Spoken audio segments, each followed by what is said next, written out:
Sí, ya. Entonces empezaremos. Qué gusto tenerlos nuevamente. A ver, voy a bajar el volumen de esto. Eh, ¿quién, quién quisiera hacer algún comentario, reflexión, crítica, condena a la lectura previa? Ah, Jorge, ¿qué tal? ¿Cómo estás? Soy Álvaro Zúñiga. Creo que Hola. tú te conoces con mi hermano Rafael. Este, Claro, sí, Rafaelito, sí, claro. Rafael Qué Zúñiga. lindo, qué bueno.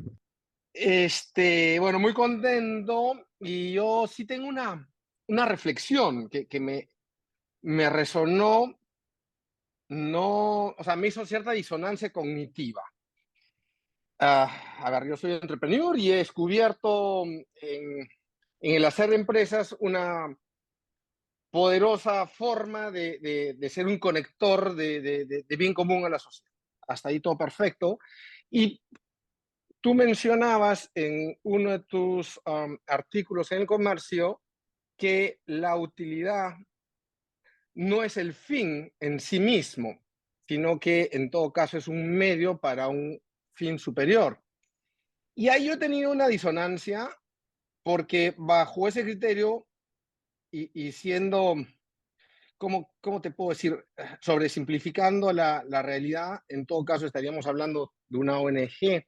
Y yo creo que más bien el mundo es más complejo y es posible tener una dualidad donde, porque tengo el gen egoísta que hablaba Dawkins y porque, digamos, busco lo mejor para mí y de una manera consciente entiendo que la manera adecuada, además de procurar mi propia felicidad, es entregando algo perdurable, consistente a la sociedad.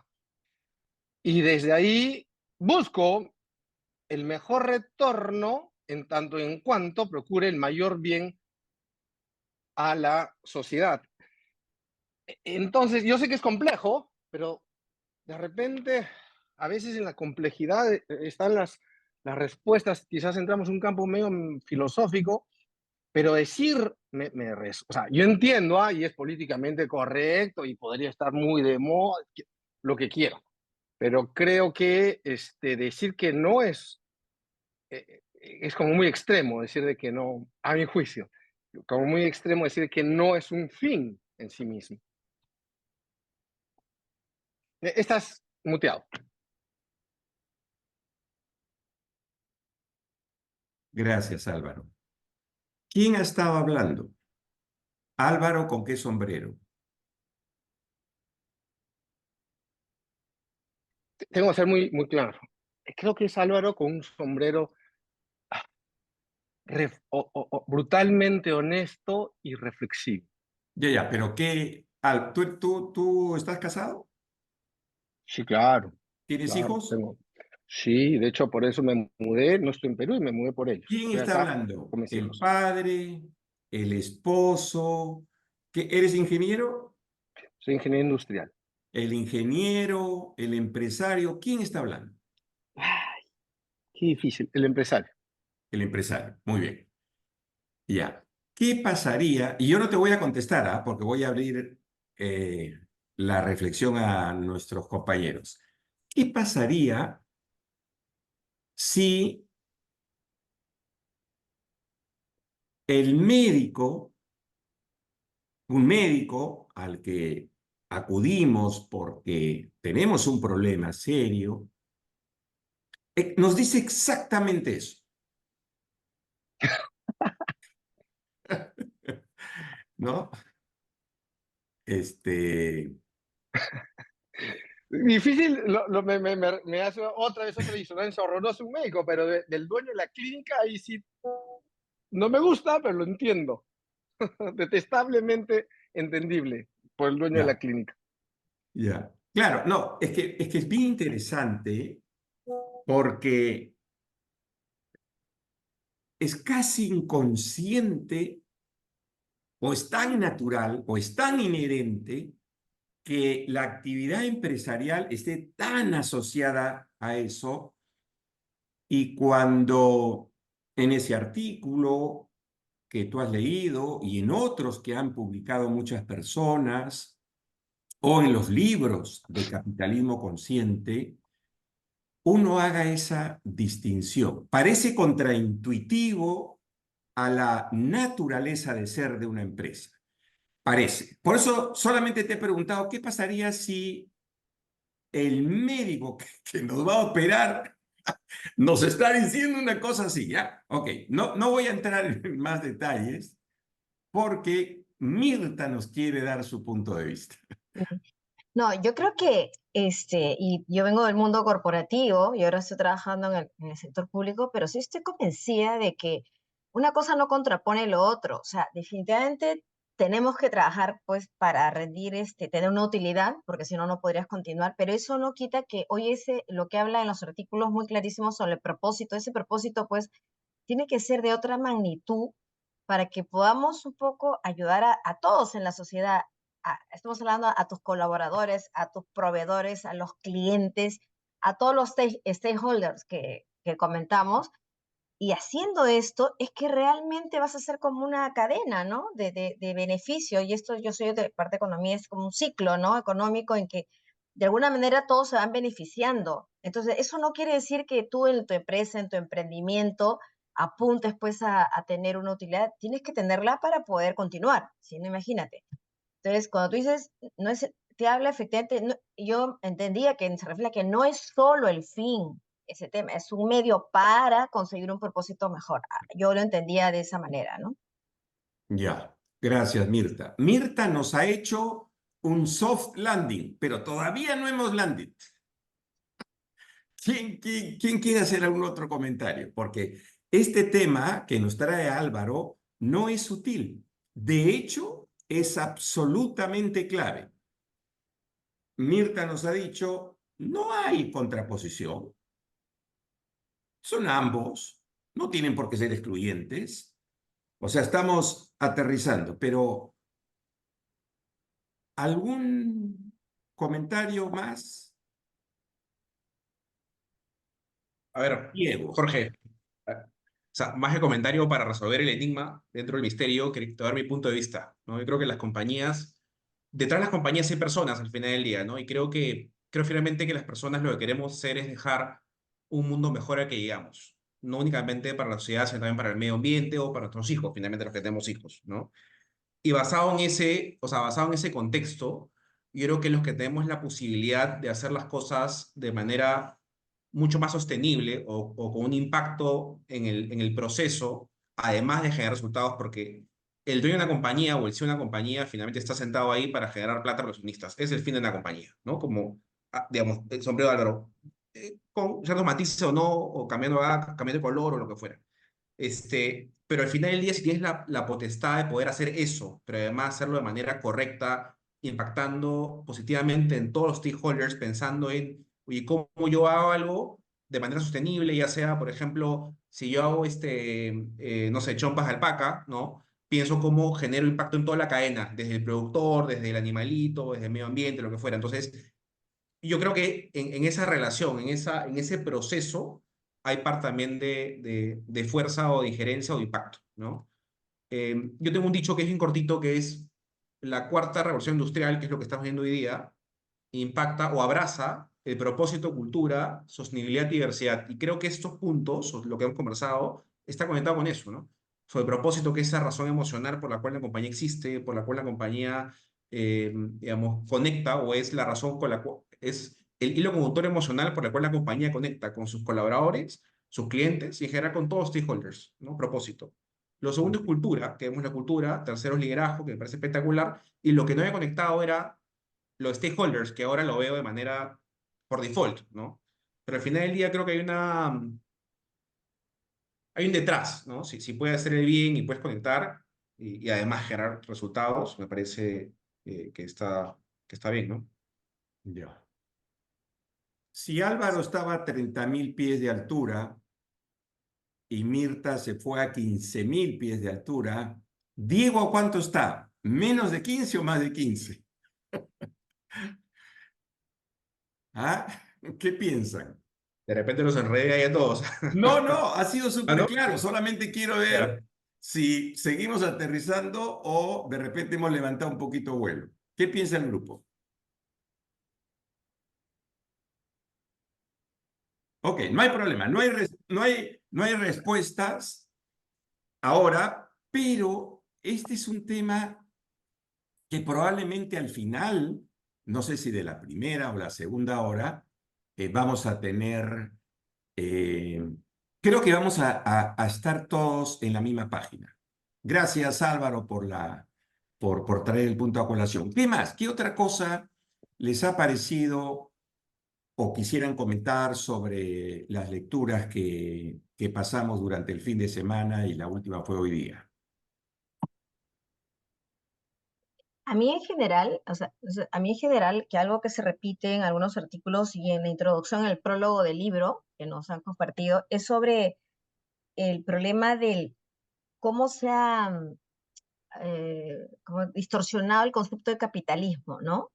Que justo lo comenta estaba leyendo el libro en el prólogo, donde te dice que se preocupa mucho ver que el capitalismo se haya descarriado, ¿no? Este último cuarto de siglo y haya adquirido tan mala reputación y parte de ella merecida, es la que da en la introducción. Entonces, en los artículos también mencionan esa parte, si bien la base del capitalismo consciente está basado en sí mismo, en el capitalismo, es cierto, ¿no? Hay como estas versiones hoy de que es paradójico, los capitalistas son los malos de la película, ¿no? Los que lucran, los que solo se preocupan en ellos y no en lo que es el contexto que nos rodea, ¿no? Mm. Eso me llama mucho la atención.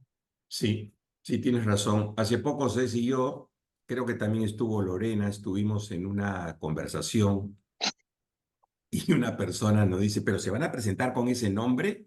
Porque aquí ese nombre no pudieran venir con otro. Entonces era como, oye, y yo le decía, pero yo me llamo Jorge Medina, difícilmente me voy a poner otro nombre. Pero muy interesante, y era en serio, ¿ah? Esto era en serio. Era una de las actividades que hacemos en regiones. Pero era ir al sur. El sur es bravo, pues. Entonces, el sur no vengas a hablar de capitalismo, ¿no? Entonces lo estábamos sugiriendo. Y me acuerdo mucho, un gran amigo que colaboró mucho con nosotros, hace poco falleció, un sociólogo, una vez nos dijo, Sandro Ventura una vez nos dijo, oye, ¿qué achorado el nombre capitalismo consciente? Tomás, achorado significa así desaforado, ¿no? ¿Por qué? Capitalismo y encima consciente, ¿no? En fin, bueno, voy a ayudarme con un PDF para hacer la presentación. Acá está, share screen, ahí está. Bienvenidos. Entonces, esta es la clase o la sesión introductoria y lo primero que quisiéramos hacer es, ¿por qué un viaje hacia un liderazgo consciente? ¿Por qué? ¿Por qué CBJ, Capitalismo Consciente de Perú, vienen a la comunidad de Latinoamérica, inquieren a los CEOs, fundadores, empresarios y les dice, anímate a llevar este programa de 10 semanas? ¿Por qué? También podríamos preguntar, ¿por qué el movimiento Capitalismo Consciente Perú se puso un propósito como el que ven ustedes allí? ¿Por qué queremos en el movimiento impulsar el ejercicio de un liderazgo consciente que genere impactos positivos al país? ¿Por qué?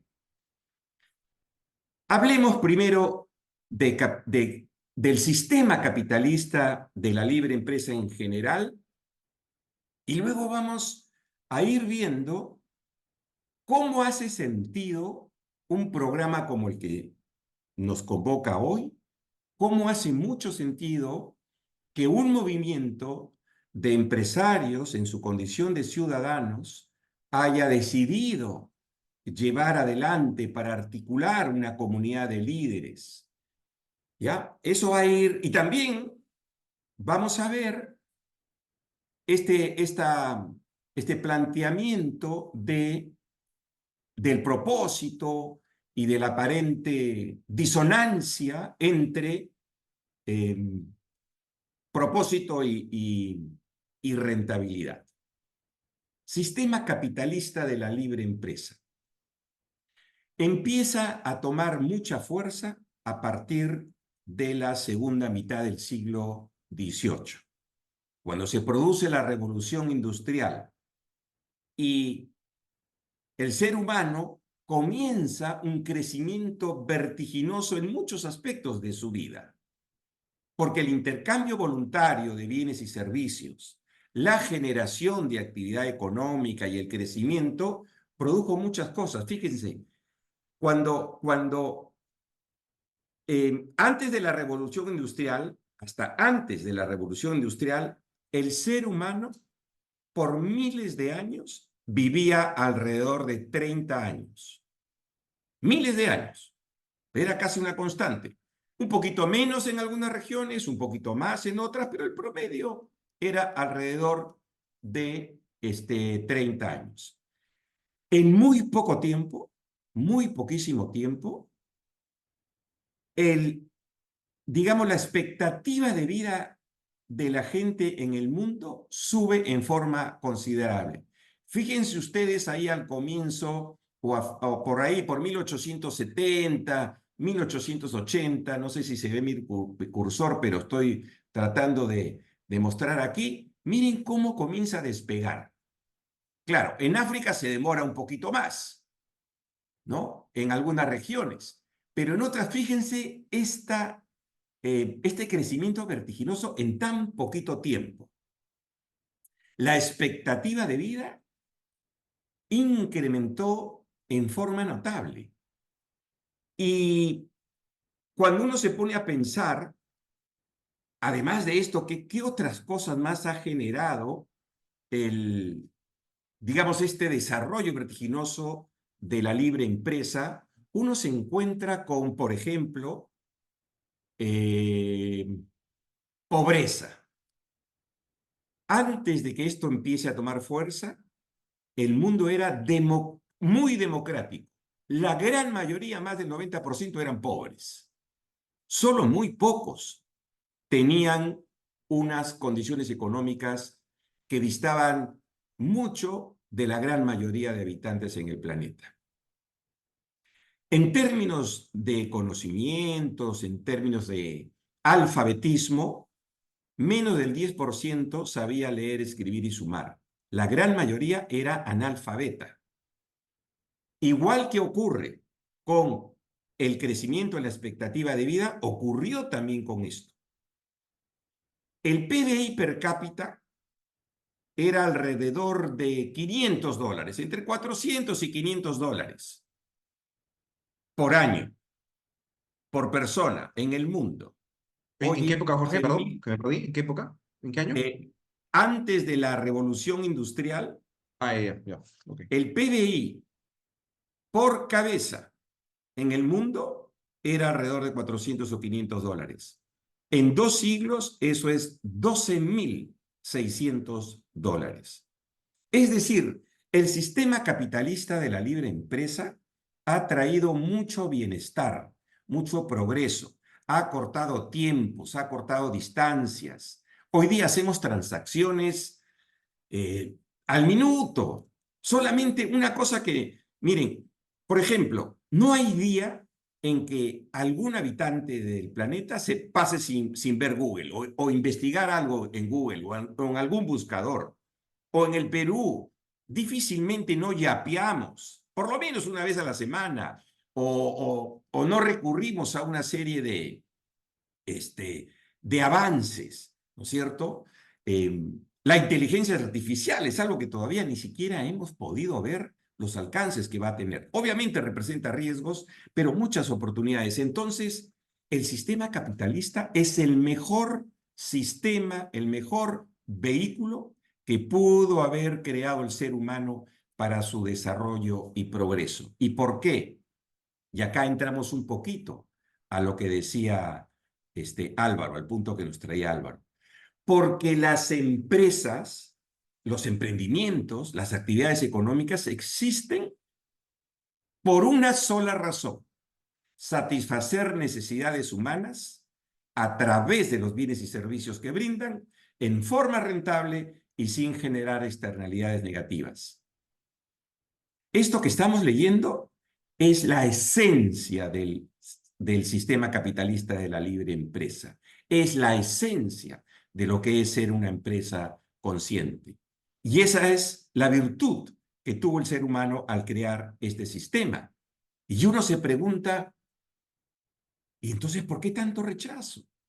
¿Por qué los empresarios somos percibidos como cortoplacistas, explotadores, mentirosos, evasores? ¿Por qué?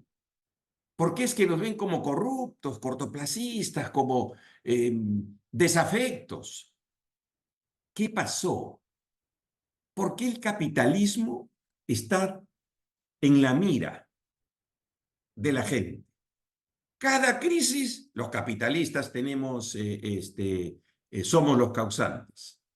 Y hay una serie de adjetivos, ¿no? Capitalismo salvaje, capitalismo explotador, depredador, corrupto, hasta capitalismo caníbal y asesino.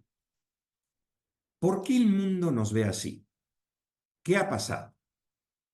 Esa es la pregunta que tenemos que responder y que en buena medida va a contestar la interrogante que nos hemos hecho al inicio. ¿Por qué un viaje como este? ¿Por qué el CEO Conscious Leadership Journey? ¿Por qué Capitalismo Consciente Perú tiene el propósito que ha definido su consejo directivo? ¿Por qué? Miren cómo nos ve la gente. Edelman, esta prestigiosa firma global que todos los años hace un estudio, el famoso Edelman Trust Barometer o barómetro de la confianza, cuando le pregunta a la gente, 52% de la población responde que el capitalismo que existe hoy le hace más daño que bien al mundo. Y cuando la pregunta se la hacen a las personas que habitan en países democráticos como los europeos, el Reino Unido, Estados Unidos o el Canadá, un tercio señala que las economías centralizadas, o sea, las de planificación, las socialistas, hacen un mejor trabajo que las economías de libre mercado. Muy interesante. Estas opiniones, estas críticas, estas condenas, este rechazo, sobre todo cuando hace 35 años, cuando cae el muro de Berlín e inmediatamente después se desintegra la Unión de Repúblicas Socialistas Soviéticas, el sistema que hoy tenemos se quedó solo. El otro, el sistema comunista, quedó probado que es un total fracaso, que llevó a la miseria a decenas de millones de personas en el mundo y que además generó muchas muertes. Es decir, el capitalismo ya no tenía competencia. En los últimos 35 años, sin competencia. Y sin embargo, en los últimos 35 años ha tenido mucha crítica, mucha condena. ¿Qué nos pasó? Lo que pasó es que el liderazgo consciente, es decir, ¿qué significa liderazgo consciente? Un liderazgo que se da cuenta. Eso es lo que significa consciente. Aquel que se da cuenta. No tuvo en consideración algo muy evidente, que todos estamos absolutamente interconectados y somos interdependientes unos de otros. Planeta, gente, empresa, política, todos estamos interconectados y dependemos unos de otros, y eso es lo que nos pasó. Y por esa razón es que nos rechazan. ¿Pero por qué? Porque han pasado, miren, seguramente varios de aquí han asistido a las escuelas de negocios y en las escuelas de negocios nos han enseñado algo que se puso muy de moda con el profesor Milton Friedman. La única responsabilidad de los negocios es incrementar sus beneficios para las empresas y sus accionistas, en la medida en que no hagan cosas ilegales. Ese fue el mantra que predominó en las últimas décadas. Y ese mantra ha producido dos consecuencias, dos efectos.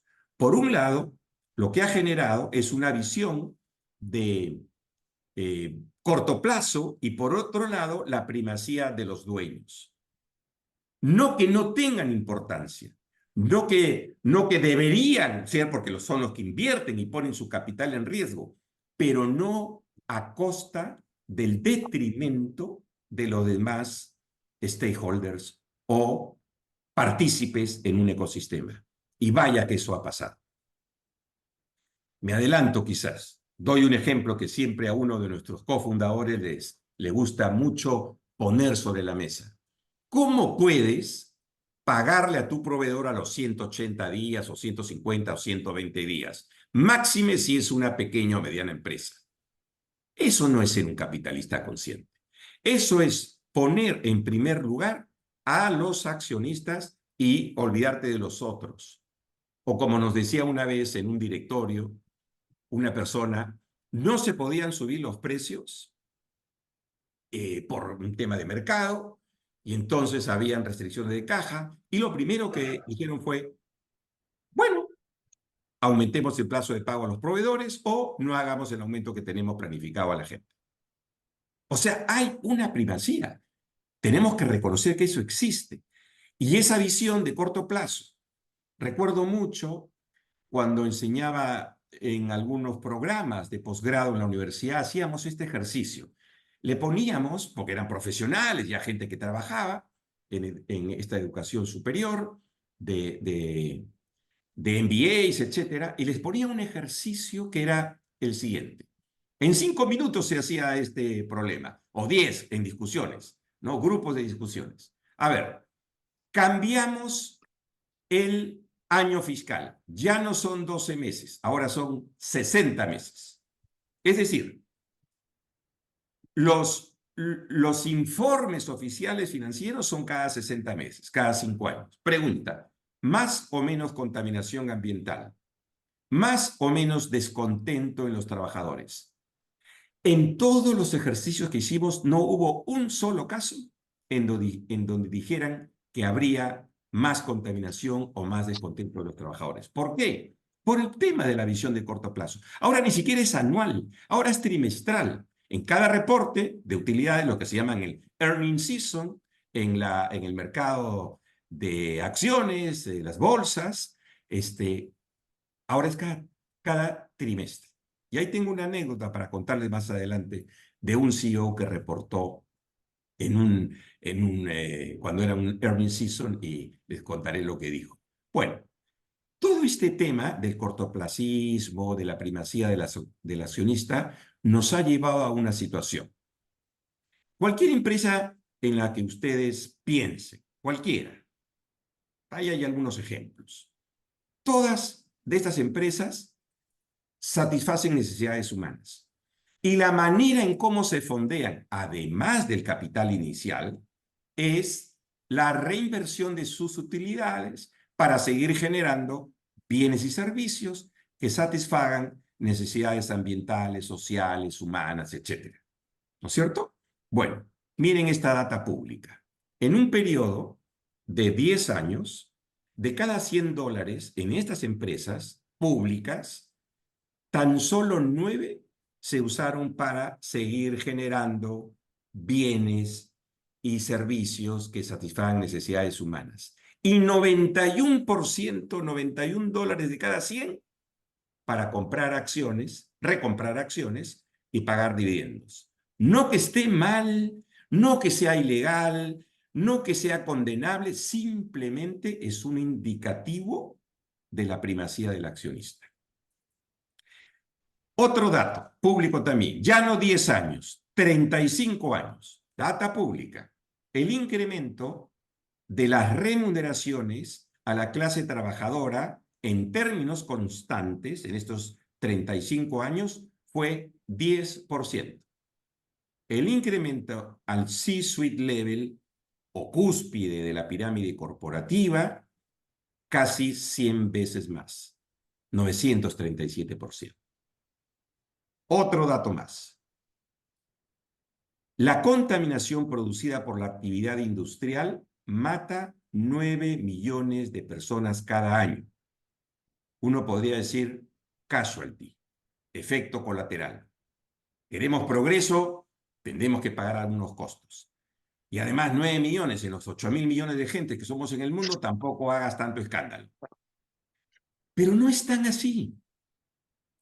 Porque 9 millones equivale a 15 veces las muertes anuales combinadas por guerras, terrorismo y conmoción civil.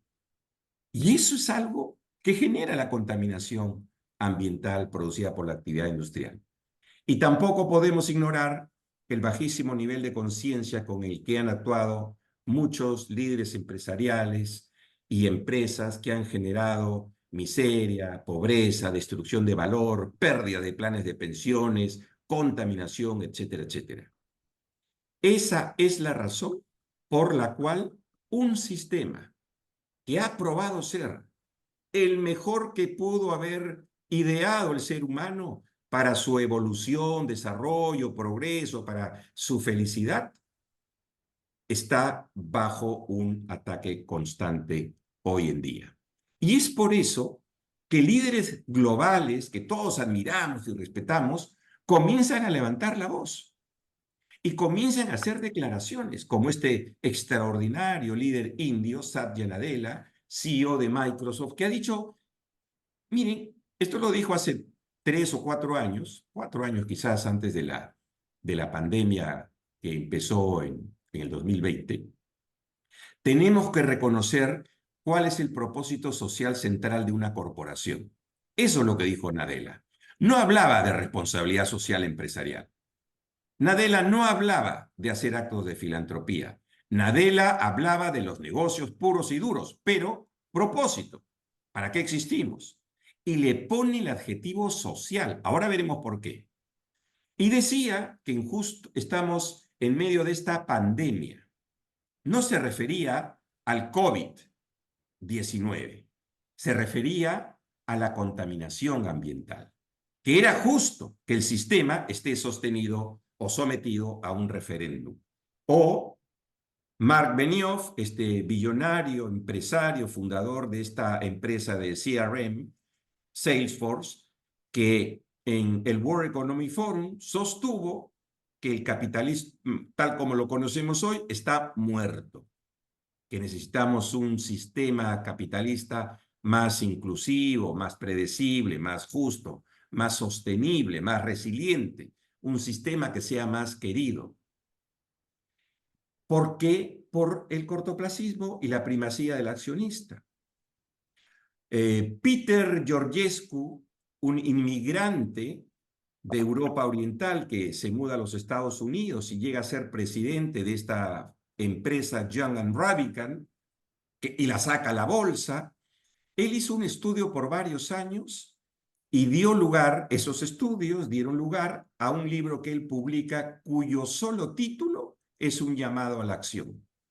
Capitalistas, levántense.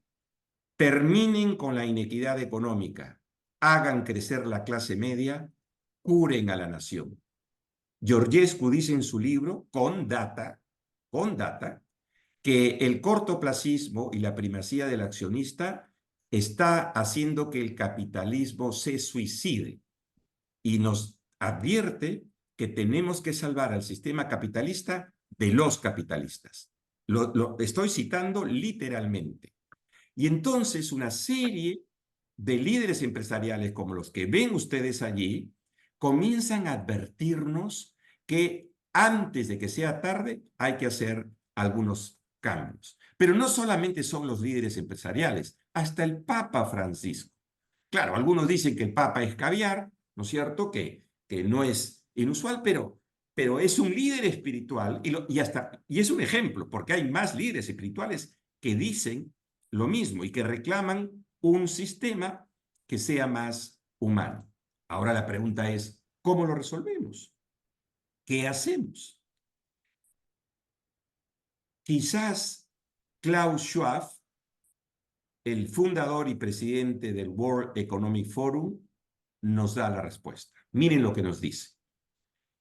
Y lo ha escrito, él tiene un par de publicaciones muy importantes. De hecho, una es la Cuarta Revolución Industrial, que alguien mencionó al inicio. La otra es El Gran Reinicio, que escribe a finales del 2020. Lo que nos dice Schwab es, si en serio queremos preservar este sistema que ha generado tanto beneficio a la humanidad, si es verdad que queremos preservarlo, entonces tenemos que reevaluar con mente abierta, ahí nos va, la ideología neoliberal y el fundamentalismo del libre mercado. Si no tuviéramos la foto del profesor Schwab y no hubiéramos sacado esto de sus libros, pensaríamos que lo está diciendo un comunista. No, es un capitalista. Él nos dice que tenemos que escuchar a una sociedad que clama por prácticas empresariales más conscientes que contribuyan al bien común. Si no lo hacemos, nos advierte que el péndulo ideológico ya en movimiento seguirá oscilando hacia el proteccionismo. Y eso es lo que ha pasado en Latinoamérica y en algunas otras partes del mundo. Por ejemplo, en Venezuela Hugo Chávez no surge porque, digamos, el sistema capitalista haya sido el de mejor aplicación, ni en los países donde se produjo. Surgen porque hay tierra fértil para que vengan posiciones demagogas, populistas, que atraen a gente sufrida y al final del día terminan generando más pobreza y miseria a las naciones. Y de eso nos advierte el profesor Klaus Schwab. Entonces, va quedando meridianamente claro que hace sentido este viaje. Hace sentido el revisitar por qué hacemos lo que hacemos, cómo hacemos lo que hacemos, a qué le damos prioridad. Y surge la filosofía capitalismo consciente.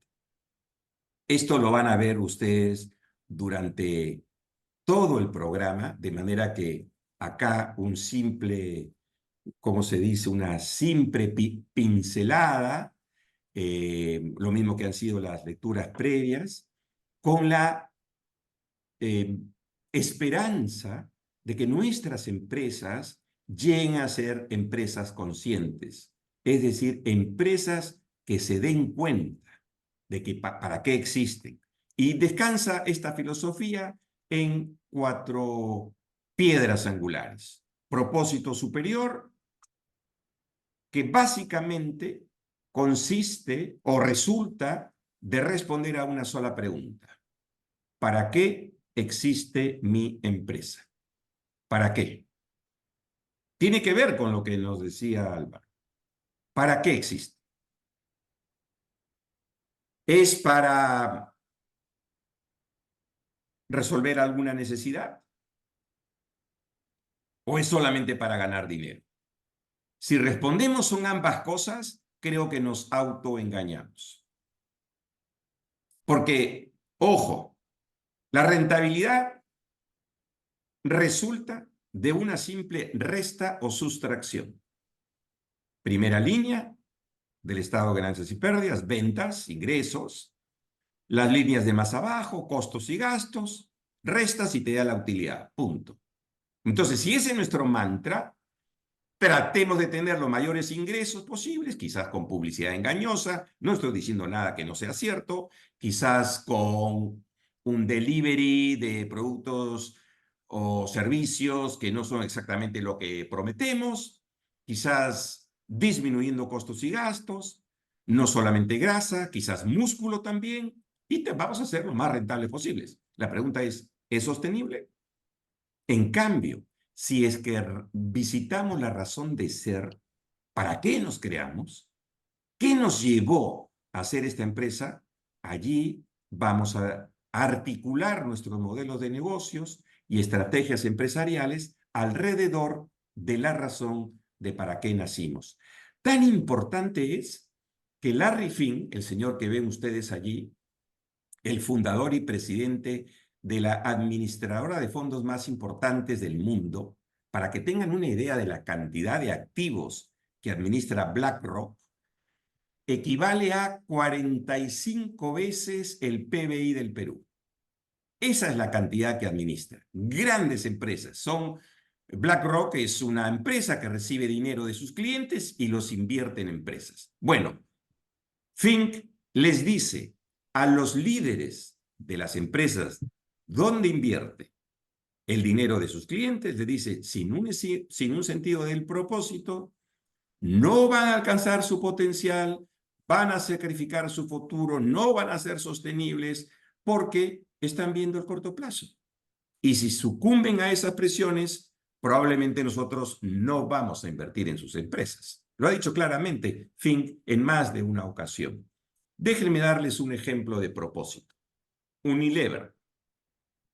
Unilever llegó a ser la empresa más sostenible del planeta en varias mediciones, por varios años.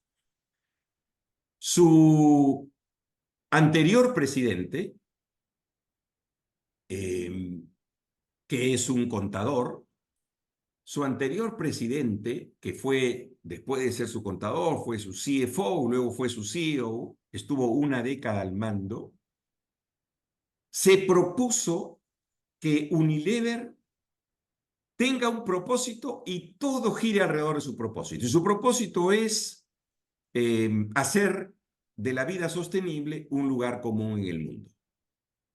Ese es el propósito. Paul Polman, un extraordinario líder. Y acá tengo un ejemplo.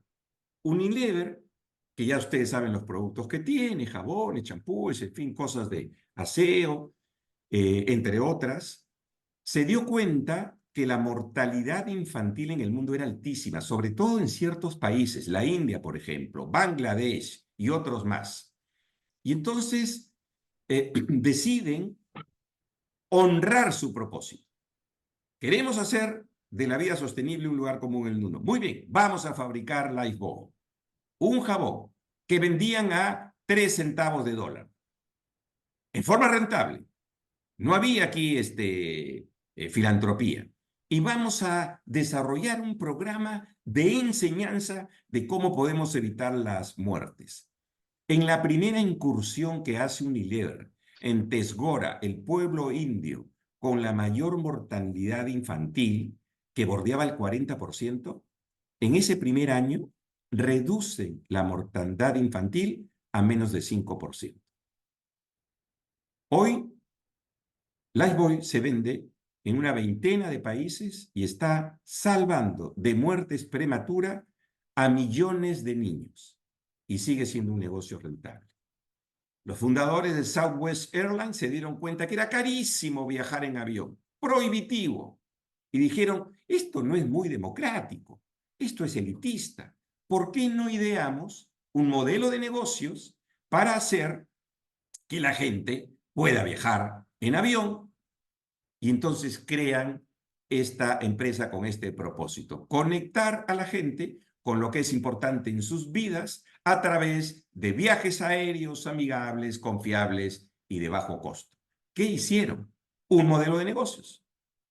Volaron un solo tipo de avión. Eliminaron todos los gastos que usualmente le dan a cosas que le dan a uno en el avión, que contaminan y que no sirven para nada.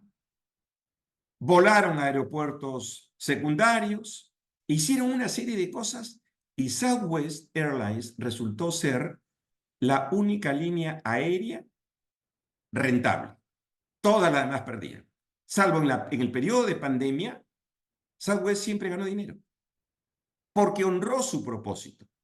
Porque el decir, primero, ¿qué me interesa? ¿Para qué existo?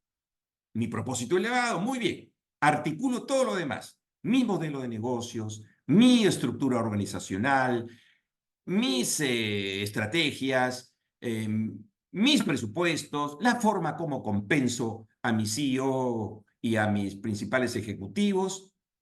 Y al hacer realidad tu propósito, termina siendo más rentable que los otros. Segundo pilar, integración con los stakeholders. ¿Qué es esto? ¿Cómo se come esto? ¿Qué significa tener una integración? Esto no es otra cosa que reconocer que, como dicen los orientales, los meditadores o los gurúes, el concepto del oneness o la unicidad. Todos somos parte de un sistema complejo de cosas.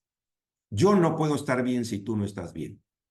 Y entonces, capitalismo consciente, cuando habla de la integración con los stakeholders, no es otra cosa que pasar de ese paradigma viejo, caduco, inservible, que es el paradigma de suma cero, en el cual uno gana y el otro pierde, para pasar a un paradigma virtuoso. Ganar, ganar, ganar. Noten que digo 3 veces, porque si digo solo ganar, ganar, las dos partes en una transacción pueden ganar, pero pueden afectar a un tercero. Esto no, integración con los stakeholders es que todos ganan. Es esto de considerar a los proveedores, a los clientes, a nuestro personal, al medio ambiente, a la comunidad en la cual operamos. Todos son fines en sí mismos. Ninguno es un medio, ninguno es un recurso. No hay tal cosa de recursos humanos. Hay gente. Los recursos pueden ser materiales, puede ser mi maquinario, puede ser mi materia prima, pero no la gente. La gente no es un recurso. La gente es tan importante como el accionista. Mi cliente también, lo mismo que mi proveedor. Entonces, cuando tú tienes esa filosofía, esa forma de operar, cuando entiendes que nadie es más importante que el otro, aunque suene cursi, aunque suene romántico, aunque suene trillado, eso es lo más inteligente. Eso nos hace más rentables. Y en eso consiste. Este es Paul Polman del que hablábamos, el líder de Unilever. Ya era CEO, llamada, ¿cómo le llaman? Earning Seasons, cuando las empresas públicas van y hacen sus presentaciones trimestrales. Entonces, Paul Polman les dice a los accionistas, a los inversionistas, a los banqueros, no creo que nuestro deber fiduciario sea anteponer a los accionistas. Digo lo contrario. Creemos firmemente que si enfocamos nuestra empresa en mejorar la vida de los ciudadanos del mundo y presentamos soluciones genuinas y sostenibles, como fue el caso que presentamos hace un momento, estaremos más sincronizados con los consumidores, con la sociedad, y en última instancia esto dará como resultado una buena rentabilidad para los accionistas. Cuando Polman dijo otra cosa, que no está en esta cita, si ustedes están aquí por la utilidad, la rentabilidad y el valor de la acción y que cada trimestre tenemos que aumentar, ustedes son libres de llevarse su plata a otro sitio. Así les dijo. Y pudieron haber despedido a Paul Polman. No lo despidieron. Paul Polman los hizo mucho más rentables y los accionistas de Unilever ganaron más plata. Porque ese es el orden natural. No es al revés. No es que ambos sean de igual importancia. No. Eso es una utopía, eso es un autoengaño. Si tenemos un propósito superior, vamos necesariamente a ser más rentables.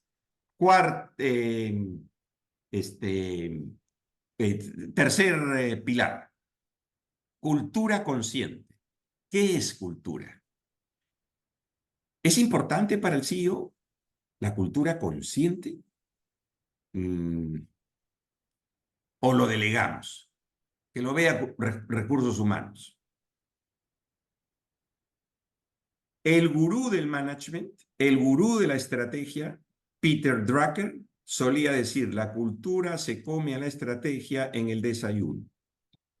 O sea, no espera la hora del almuerzo. Se la engulla a primera hora. ¿Por qué? Porque decía él, la cultura, que no es otra cosa que nuestras creencias, hábitos, costumbres, reglas no escritas, forma de ser, valores en que creemos, la manera en cómo actuamos, etcétera, etcétera, todo eso es realizado o representa a la gente. Y esa gente que es la que desarrolla la estrategia, que la ejecuta, que la supervisa, que la revisa, va a actuar según su cultura, según cómo seamos. Algunos bancos no se metieron en problemas en la crisis del 2008, otros sí, pero por su cultura.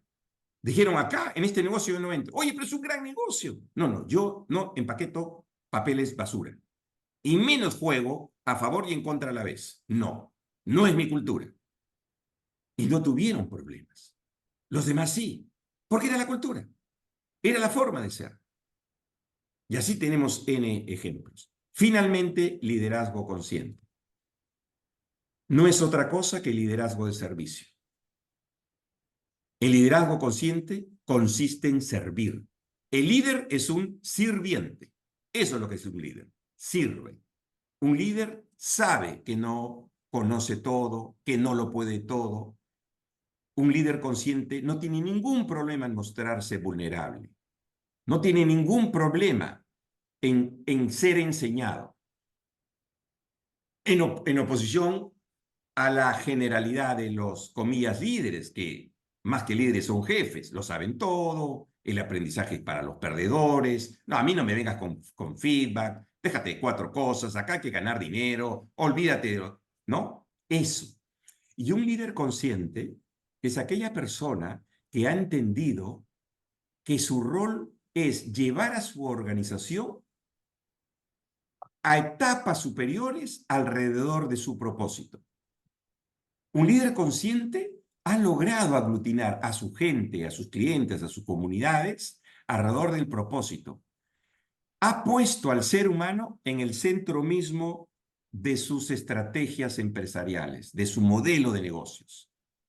Y terminan siendo los más rentables. Uno diría, demasiado romántico para mí. Mucho floro, mucho verbo. Bueno, hay muchos estudios que prueban que lo más inteligente que deberían hacer las empresas es precisamente eso. Este es uno de ellos. 3 académicos. De hecho, Raz Sisodia es uno de los cofundadores del movimiento Capitalismo Consciente. Por 15 años hicieron una serie de estudios. Y el resultado es que las empresas conscientes, o firms of endearment, o empresas que se hacen querer, terminaron siendo, al cabo de esos 15 años, 6 veces más rentables, más valoradas en términos patrimoniales, ojo, para los accionistas, que las grandes empresas estudiadas por Jim Collins en su famoso estudio que dio lugar a su libro Good to Great Companies, o sea, empresas buenas a grandiosas. Y 14 veces más que las 500 mejores empresas de los Estados Unidos medidas por el índice Standard & Poor's 500. Entonces, esto nos demuestra que, aunque parezca utópico, aunque parezca romántico, aunque parezca poco aterrizado, esta es una gran verdad. Seremos más rentables, más resilientes, más sostenibles y sobre todo más queridos que en un momento en el que las instituciones, la democracia y los antisistemas son un gran peligro. Las empresas tenemos que ser queridas, nos tienen que defender nuestros consumidores, nuestros proveedores, nuestros clientes. Es lo que le pasó a Polar en Venezuela. Ni Chávez ni Maduro pudieron con la empresa de Lorenzo Mendoza y de su familia. Gran líder, googleenlo, Lorenzo Mendoza, Empresas Polar, Venezuela. No pudieron nunca, porque es un líder consciente. Su gente lo ama, lo adora. Y entonces, esto es un poquito la primera parte y estamos llegando, vamos a tomarnos unos 5 minutitos para no cortar la viada, para comentarios, y si todavía quedan comentarios, nos pasamos a la segunda hora después de hacer un break de 10 minutos más o menos. ¿Les parece? Voy a parar aquí para ver qué reacción tenemos. Y les pediría, por favor, que sean brutalmente honestos, críticos, ácidos, escépticos, ¿no? Porque eso nos va a ayudar a todos en este proceso de aprendizaje, en este viaje. Muy bien. ¿Quién quiere hacer alguna pregunta o hacer algún comentario? Yo, a ver, yo totalmente de acuerdo con lo que has comentado, porque para mí lo relevante es que todo esto está demostrado, como bien has comentado, con data que considero confiable, con estadística, con análisis y con estudios. Sin embargo, todavía nos queda mucho por hacer, porque aquí son las mejores empresas, quizás están fuera, quizás en el Perú hay tanto el tema de corrupción, el tema político, pues que nos ensucia, ¿no? Entonces, que no nos lleva a ver que este propósito elevado lo tengas más frecuente en muchas de las empresas, ¿no? Yo ahí, es lo que tenemos que ir trabajando desde el rol que nos toque, ¿no? Gracias, Mirta. Álvaro. Básicamente, he reflexionado mucho de lo que he dicho y por un lado, quiero mencionar que creo que el problema del capitalismo, de esta prensa que tiene, por un lado está la prensa en sí mismo, que es muy mala, pero por otro lado, obviamente está la chatura de los objetivos de corto plazo, donde se cree que es el dinero, la máxima felicidad, lo cual es una chatura de objetivo. Y creo que finalmente he podido entender tu frase, porque no es un fin en sí mismo la rentabilidad. Lo que he entendido claramente, que lo que es un fin en sí mismo son todos los elementos, todos los stakeholders, porque cada uno es un fin. Por lo tanto, la rentabilidad es un medio. Entonces acabo de entender la distinción entre fines y medios, y igual me quedo con esta mala prensa que también es injusta, y que el problema del capitalismo no es el capitalismo en sí mismo, sino somos todos los humanos que debemos pasar al siguiente nivel evolutivo, siendo obviamente más conscientes, que significa siendo además de honestos, humildes, y darse cuenta que es lo que conviene para uno mismo y para el todo. Gracias, Álvaro. Hay una analogía que nos gusta usar en el movimiento, que es esta, mira. Aquí estamos todos, somos seres humanos. Necesitamos glóbulos rojos para poder vivir. Si nuestro organismo no los produce, no vivimos. Pero ese no es el propósito de nuestras vidas. Tenemos otros propósitos, otras razones de ser. Lo mismo pasa con las empresas. Sus glóbulos rojos son sus utilidades. Sin utilidades no pueden vivir. De hecho, no es ético no ser rentable. No es ético. Porque la utilidad sirve para ser reinvertida y seguir generando bienestar a la humanidad. Pero ese es un medio. Son sus glóbulos rojos. Su propósito, su fin, su razón de ser es otro. Y lo otro es consecuencia. Gracias, Álvaro. María Elena. Sí, yo quería compartir una reflexión con la que me quedo, y es que esta crisis del capitalismo, que se da en gran parte por una distorsión del capitalismo al entrar el mercantilismo con tanta fuerza y confundir la percepción de los ciudadanos respecto al capitalismo, también vulnera la democracia. Y esta vulneración de la democracia hace que las instituciones pierdan la solidez. Por lo tanto, todo el sistema que está interconectado empieza a tambalear. Me quedo solo con ese pensamiento y con esa reflexión. Gracias, María Elena. ¿Qué les parece, si no hay ninguna otra mano levantada, si hacemos un break y y mientras nos tomamos un cafecito, nos comemos algo, les dejo una tareita? ¿Ah? ¿Qué tal si en el interín pensamos en una empresa consciente, una empresa con propósito?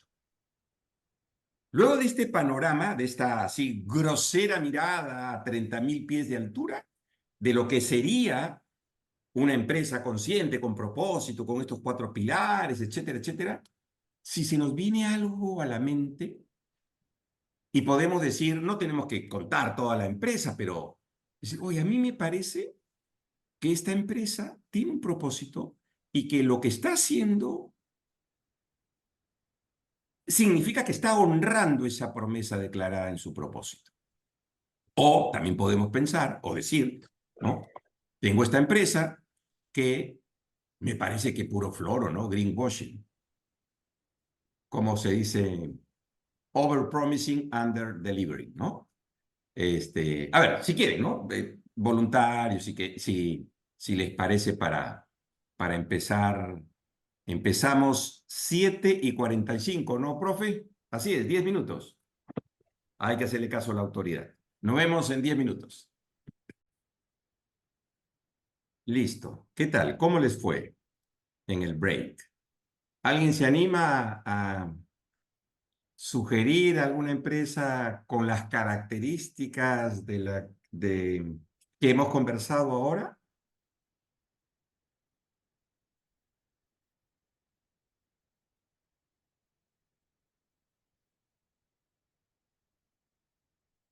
Yo me acordaba de una que justo mi hermano, que en un momento estuvo en el sector financiero, me comentaba una empresa de la India, que creo que fue la pionera en microcrédito, luego surgieron varias y con resultados desastrosos, pero esta tuvo la habilidad en generar relación con sus clientes y poder otorgar crédito, digamos, de manera sostenible a bajos intereses y se convirtió en un monstruo. Luego acabó un banco y luego fue vendida y bueno, en la venta lamentablemente perdió filosofía.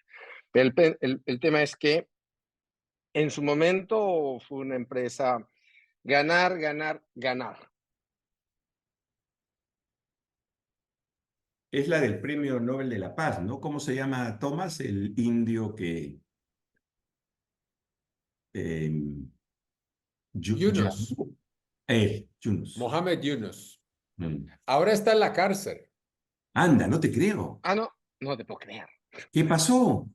Pasó que él se candidató a presidencia y una persona de su organización lo demandó del tema en Ministerio de Trabajo, algún beneficio que no habían pagado y quien no paga los beneficios del trabajador va a la cárcel. Y lo condenaron, pero fue casi como una perseguición y lo hicieron muy rápido por el tema de amenazar el status quo de los políticos locales. Mm, Pero está en la cárcel. una vendetta política, una... Exactamente, exactamente. Es una herramienta política y lo metieron en la cárcel. Y yo creo que ese es el más gran riesgo que tenemos en los países, es que hay un status quo ahí coordinado, que la gente no quiere salir y hasta una persona es imposible creer en eso, ¿no? Que se va a la cárcel, que no ha pagado un tributo de los trabajadores, pero él como dueño, como representante legal, es quien va a la cárcel. No hay cómo pagar la multa, lo que sea. Muy duro. Qué impresionante esta historia, ¿no? Qué lástima, sí. Terrible. Y en las antípodas estaría Volkswagen, que está en las antípodas, en el mundo occidental, todo lindo, y creo que todos acabaron felices de la vida después de ese, ¿qué sería? Dieselgate, con ese escándalo, pero que está ahí, pasó piola. Pero creo que solo Un, está por 6 meses preso, ¿no? No me equivoco, es un periodo corto, ¿no? Sí, sí lo había leído. Ok. Hasta que pasen las elecciones. Muy conveniente. Bueno, ¿se nos ocurre alguna empresa con esa característica, que tenga un propósito, que haya articulado su modelo de negocios alrededor del propósito? ¿Qué piensan de Innova Schools o colegios peruanos? No sé si todos conocen esta iniciativa educativa de... Conozco bien a Jorge Isuski, parece espectacular. mm, Muy bien. O sea, tiene un propósito de democratizar la educación, ¿no? Y que y la educación sea educación de calidad en low income, ¿no? sí, sí. Ahora ellos tienen un programa, han destinado recursos humanos y económicos para ir a una capa inferior digamos, ellos tienen alumnos cuyos padres son de clase media, media o baja, un nivel de educación bueno, pero a precios asequibles. Ahora están viendo un modelo para ir todavía más abajo y que también puedan dar la misma educación, pero a gente de menores recursos. Todavía no son rentables. Innova Schools no es rentable, ya tienen como, no sé si 10 o 12 años, pero tienen un propósito, ¿no? Jorge, Sí. no sé dónde está la manito y me van a disculpar, pero no sé qué pasó Stephanie, con la hola. cámara, sí, con la cámara de mi laptop y ya no hay nadie en Mac que me pueda ayudar. Me van a disculpar. A mí se me viene a la mente las empresas B. Ajá. No sé en realidad si estas empresas aplican, ¿no?, los principios del capitalismo consciente. Deberían hacerlo, pero es lo único que se me viene ahorita a la mente, porque de hecho si queremos encontrar algún defecto en empresas que puedan aplicar eh, nuevamente estas prácticas, vamos a encontrar, ¿no? Pero creo que lo más cercano a esto son las empresas de, digamos, mi esposo trabaja en una, América Orgánica, trabajo también con Textil del Valle, Natura, hasta Damper. Me parece que ahí la señora Rosario Bazán también habla sobre estas prácticas en sus conferencias. Tienes que hacer que el recruiting de tu gente lo haga Bigmont. Acá está María Elena, que Bigmont es una B Corp, ¿no, María Elena? Gracias. Sí, somos Eh, una B Corp ya desde hace algunos años y también somos una empresa BIC, que tampoco está tan difundida en nuestro país y no tiene en realidad los beneficios y los estímulos que hay en otros países, pero aspiramos que el Estado también se comprometa. Pero sí, ser empresa B es ser una empresa consciente, de todas maneras. O sea, nosotros trabajamos con el triple impacto en el ADN y pasar la certificación es una suerte de radiografía permanente que vamos haciendo sobre cómo estamos en nuestros diferentes procesos. Muy bien, hay que aprovechar, Yul, quizás puedas poner el link, porque justo me parece que es pasado mañana, miércoles, en la mañana, A las 8 de la ¿no? mañana. Sí. Hay un evento, no es muy largo, creo que durará una hora, es virtual, y vamos a participar en una presentación que va a haber que va a ser sistema B. Entonces, Jules, si tú puedes poner el link y quienes quieran registrarse, vale la pena, Acá les porque dejo el flyer para que lo puedan ver y por el chat les mando el link. Sí lo ¿Y ya, ven. sabes qué otra compañía, Jorge, que está ahora pensando es una compañía que se llama ProMujer? No sé si has escuchado, es una financiera que lo que hacía es que empoderaba a la mujer, o sea, le daba herramientas primero, le enseñaba a hacer A, B y C, muy parecido a laboratoria, pero no del lado tecnológico, sino del lado de diferentes habilidades. Y una vez que estaban empoderadas, tenían competencia y habilidades, les prestaban dinero, ¿no? Una financiera, evidentemente, microfinanciera, pero únicamente orientada a la mujer. Que la volvían empresaria, ¿no? A la mujer. Me parece espectacular, la verdad. Una compañía basada en Nueva York. sí, bueno, ahora que mencionas laboratoria, claramente, ¿no? Igual, laboratoria, claramente. Sí. Mencionaba ProMujer, claro. Sí, sí, mencioné ProMujer, pero laboratorio también tiene un propósito bien, bien bonito, ¿no? Mm. Están cumpliendo 10 años. Sí. Sí, una linda chambita. Bueno, En eh, ese sector de tecnología educativa, casi todos nacen así, con un propósito mayor, son empresas de lucro, sin embargo tienen una conciencia social de impacto importante. Yo trabajo para una que es mexicana-peruana, Camino 21, también está acá registrada como empresa de impacto social, pero yo veo ese ADN en empresas recientes, ¿no? Como de generaciones más recientes, donde eso circula mucho más. Y mi otro comentario es, hoy en día para retener talento retener talento de millennial para abajo, creo que uno de los elementos fundamentales que buscan justamente es eso, que la empresa tenga un propósito, ¿no? Que se alinee un poco a, a los temas de ellos con los que están vinculados permanentemente, y suena el tema de la sostenibilidad en todos sus, ¿no? En todos sus sentidos, etcétera. Y frecuentemente buscan eso para, digamos, decirle que sí a un empleo o salirse de otro. Entonces, también hay un tema que va directamente relacionado con la misma empleabilidad, retención, interés de generaciones más jóvenes. Entonces, las empresas que nacen por ahí en la última década vienen mucho más chipeadas con este propósito y este liderazgo más consciente, ¿no? Es un poco lo que yo veo. Sí, es así. Y además, digamos, el nivel de conciencia que existe hoy en el mundo respecto del rol de las empresas es cada vez es mayor, más demandante, más exigente, ¿no? Ha cambiado mucho la sociedad en ese sentido y hay más activistas también. Voy a poner la presentación para seguir. A ver, vamos a entrar un poquito más a un sabor local y Jorge, sí, disculpa. Quería citar justo dos ejemplos locales, en mi caso desde Ica, porque sí tiene este ADN de capitalismo consciente.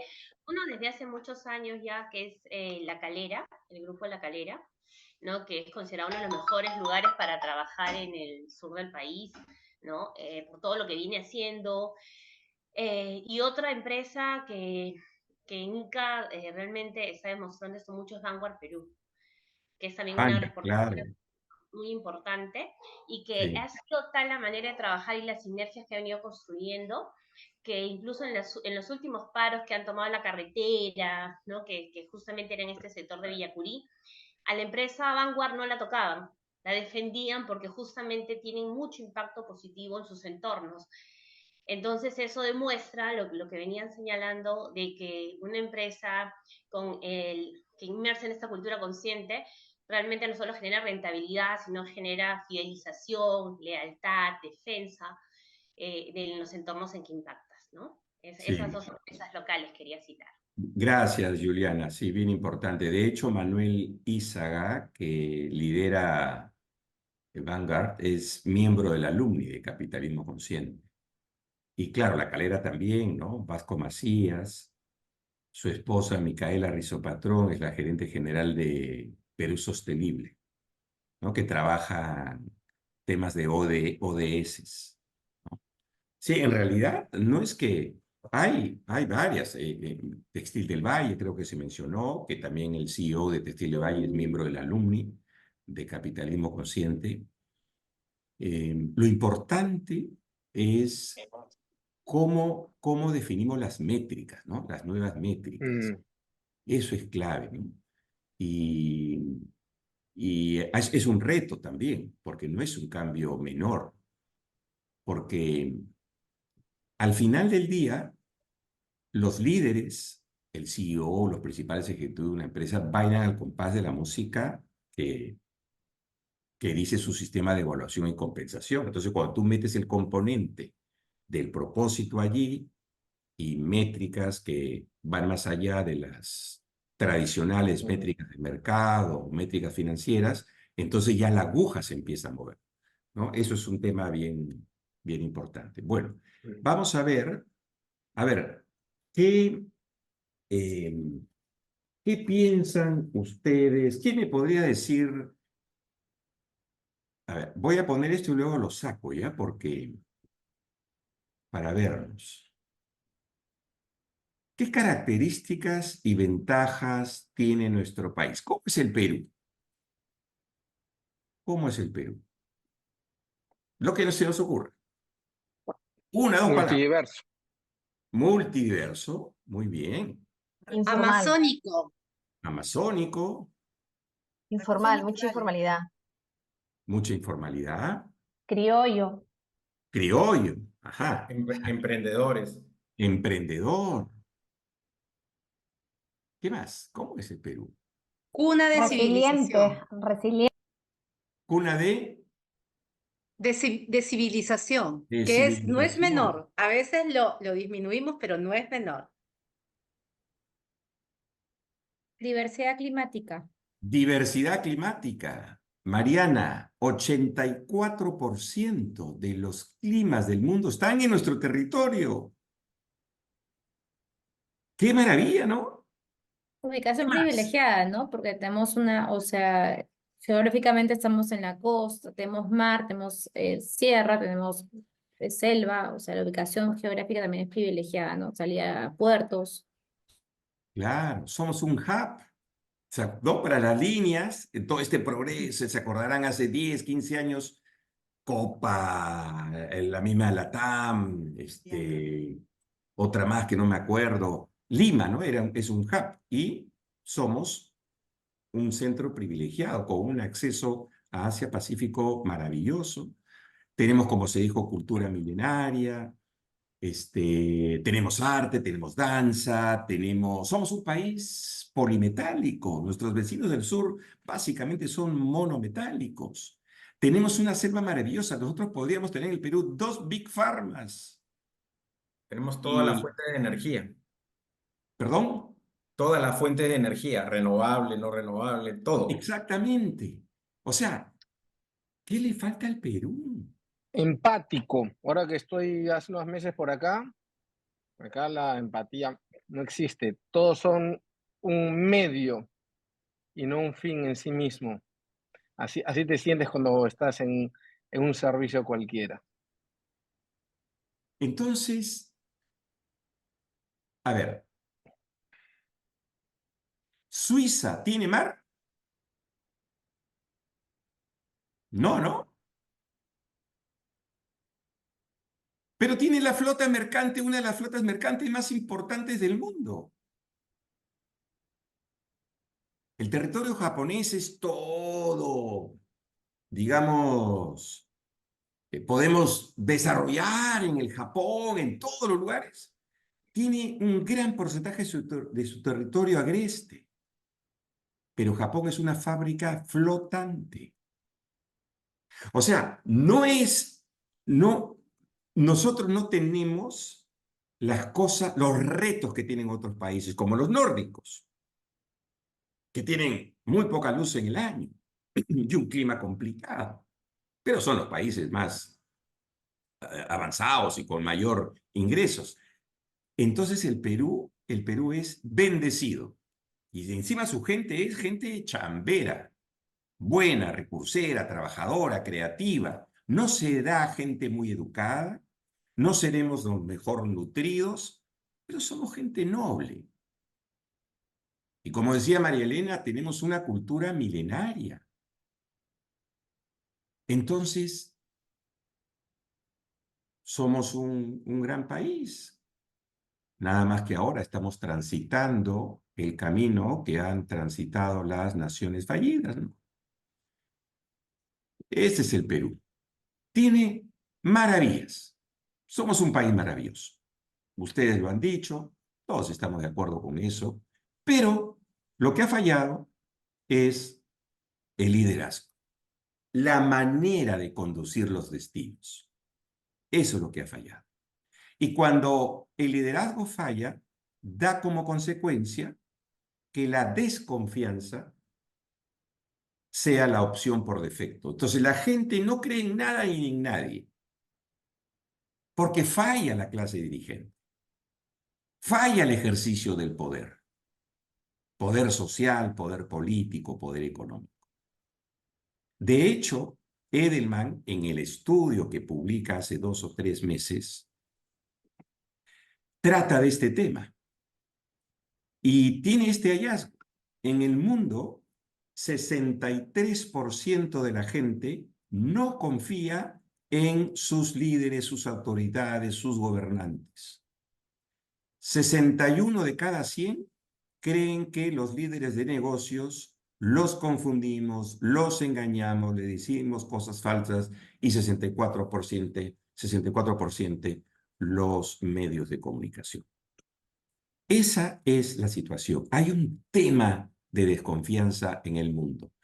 Tan importante es que en enero de este año, el gran evento mundial que congrega a la crema innata del poder mundial, No solamente poder político, porque van reyes, presidentes, primeros ministros, poder económico también, van los grandes empresarios, las grandes corporaciones y poder social. El encuentro tuvo como eje central reconstruir la confianza. Y esa confianza interpersonal, según lo mide Ipsos Global, es bajísima. En el mundo es 30%. 30 de cada 100 habitantes confía en su congénere. Pero en el Perú es más bajo. 17 de cada 100 peruanos confía en el otro. Y entonces, en el Perú también hay un gran problema. Y así como a nivel mundial, el World Economic Forum del 2024 fue reconstruir confianza, el año pasado, a fines del año pasado, la CADE fue también sobre la confianza. Volver a creer para volver a crecer, se acordarán ustedes. Por eso es que en el movimiento Capitalismo Consciente Perú, creemos que si al Perú no le falta nada, pero hay mucha desconfianza, a raíz de una falla de la clase dirigente, a raíz de que el liderazgo falla, creemos nosotros que nuestro propósito es impulsar el ejercicio de un liderazgo consciente para generar impactos positivos al país. Y hay mucha literatura al respecto. Hace 14 meses, este señor que ven ahí, Martin Wolf, un extraordinario economista y analista político y económico, es el principal del Financial Times, escribió este libro, La crisis del capitalismo democrático. Y Martin Wolf nos dice que si hay un matrimonio perfecto, ese es entre estos dos cónyuges, la democracia y el sistema capitalista. Pero dice que ese matrimonio hoy está con problemas conyugales y que hay que entender cómo resolvemos eso. En un mundo caracterizado por las 3 P's que nos dice que existe hoy Moisés Naim en su último libro, La revancha de los poderosos: la polarización, el populismo y la posverdad. Eso es lo que hoy día existe en el mundo. Eso es lo que genera desconfianza y eso es lo que hace más urgente que nunca un cambio de liderazgo, que es el liderazgo de servir. Por segundo año consecutivo, el Perú es considerada por la Unidad de Inteligencia Económica de la prestigiosa revista británica The Economist como no democracia, sino régimen híbrido. Hasta el 2021 éramos una democracia imperfecta. 2022 y 2023 somos régimen híbrido, que es un estado en el cual confluyen características democráticas y autoritarias. Y eso hace daño cuando hay democracia, porque cuando la democracia no funciona, cuando las instituciones no funcionan, cuando el Estado es ineficiente, cuando la corrupción campea a lo largo y ancho del país, cuando las economías ilegales, el crimen organizado, etcétera, etcétera, han tomado la política, entonces un país así corre el riesgo de ser una nación fracasada, una nación que falla.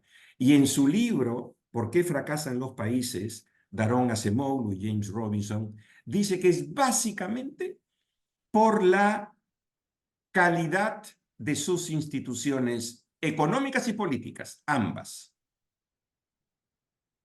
No es por su ubicación geográfica, por su clima, por su gente, por sus recursos naturales, por su historia, por su idioma. No, no, no. Es la calidad de sus instituciones políticas y económicas. Instituciones políticas podríamos dar algunos ejemplos: el Congreso, el Poder Ejecutivo, las gobernaciones, las leyes electorales. Todas esas son instituciones políticas. Instituciones económicas son el Banco Central, la Superintendencia de Banca y Seguro, las leyes que norman los planes de pensiones. Hay de ambas, ¿no? Y es bien amplio el concepto. Pero lo que ellos nos dicen es, cuando los países tienen esas instituciones con características extractivas, así los llaman ellos, o excluyentes, podríamos decirlo en un mejor español, significa que funcionan solo para unos cuantos. Dependiendo del grosor de tu bolsillo o chequera bancaria, dependiendo de tu extracción social, dependiendo de dónde estudiaste, quién es tu network, etcétera, etcétera, puede funcionar para ti, pero no para la gran mayoría. En cambio, cuando las instituciones económicas y políticas funcionan igual para todos, independientemente de nuestro origen, se dice que son inclusivas. Y allí progresan las naciones. Entonces, esto es fundamental que los líderes de negocios lo tengamos claros, porque, como dice Paul Polman, lo cito nuevamente, no hay negocios exitosos en sociedades fallidas, ni gente sana en un planeta que no lo es. Entonces, no es que este tema de lo público, aquello que tiene que ver con el bienestar común o con los temas sociales o los temas políticos, estén alejados de nuestra esfera. Ese ha sido un error. Por años hemos vivido autoengañados. Hemos vivido una ilusión. Hace unos 10 años más o menos jurábamos en una CADE que íbamos a la OSD. En ese momento, Perú estaba más cerca de la OSD que Colombia. Hoy Colombia es miembro de la OSD y nosotros no. Estamos más lejos. ¿Por qué? Por la calidad de nuestras instituciones económicas y políticas. ¿Qué rol tenemos ahí nosotros? Esa es una pregunta que debemos hacernos. ¿Y por qué? ¿Por qué es particularmente propicio que nos cuestionemos eso? Por la manera en cómo nos ven. ¿Y cómo nos ve el mundo? A los líderes de negocios. ¿Cómo nos ven? Nos ven, aunque parezca mentira, como una fuerza estabilizadora que llevan a cabo acciones y logran resultados tangibles en los temas más apremiantes de la sociedad. Estoy recordando ahora, en el evento anual de Perú Sostenible de hace 3 años, estábamos todavía en pandemia y fue virtual, cierra el evento Michael Porter. El profesor Porter, que con su socio Mike Kramer crean esta iniciativa del valor compartido, nos dice a los empresarios, cerrando este evento, que nos dijo esto, más o menos literal. Lo voy a decir porque escribí un artículo en El Comercio respecto de esto. Y él nos dijo, déjense de quejarse del Estado. Ustedes miren al interior de sus organizaciones, vean en qué son buenos y hagan negocios, o sea, produzcan bienes y servicios que resuelvan los imperativos sociales. Vivienda, educación, salud, infraestructura, etcétera, etcétera. Incluso seguridad. Y nos dijo, y así se rió, y by the way, nos dijo, allí están las mejores oportunidades de negocios. Por eso el mundo nos ve así. Nos ve como una fuerza estabilizadora que resuelve los imperativos humanos. Y cuando Edelman le pregunta a la gente le pregunta a la gente en el mundo, oye, ¿qué esperas de un gerente general? ¿Qué esperas de un líder empresarial? ¿Qué esperas del CEO? ¿Qué nos imaginaríamos? Una respuesta lógica es, bueno, espero que me dé los mejores bienes y servicios de la mayor calidad posible al mejor precio posible. No nos piden eso en primer lugar. El resultado es que 81 de cada 100 personas piden que los CEOs sienten posición pública y visible personalmente sobre los temas que agobian a la sociedad. Y 6 de cada 10 talentos dicen que aceptarían un negocio o incorporarse a la planta de una empresa como trabajadores si es que el líder habla de los temas que le interesa a él o a ella como empleado. Esa es la manera como nos ven hoy en el mundo. Por eso Satya Nadella decía, tenemos que reconocer el propósito social central de una corporación. A eso se refería. Entonces la gran pregunta que hoy tenemos es ¿cómo recuperamos la confianza de la sociedad en la empresa? ¿Cómo somos sostenibles en un entorno como el peruano, donde las instituciones son precarias, nuestra democracia es frágil, hay tremenda informalidad, economías ilegales y corrupción generalizada? ¿Cómo? Y la propuesta que tiene Capitalismo Consciente Perú es ejerciendo un liderazgo, dice ahí activista, pero debe ser activista. Me comí la S. Un liderazgo activista, un liderazgo empresarial activista, que genere impactos positivos en la sociedad mediante un liderazgo consciente, o sea, un liderazgo que se dé cuenta de que sus acciones y omisiones tienen impacto en los demás. Porque antes que empresario hemos sido, somos y seguiremos siendo ciudadanos. Y jugamos roles distintos en este complejo, interconectado sistema de cosas, en el que todos somos interdependientes unos de otros. ¿Qué roles adicionales a los que ya hacemos podemos jugar los líderes, empresarios, gerentes, directores? Tim Cook, el CEO de Apple, dice, ustedes todos recuerdan esta famosa frase, ¿no? Que viene de hace, no sé, 20 años.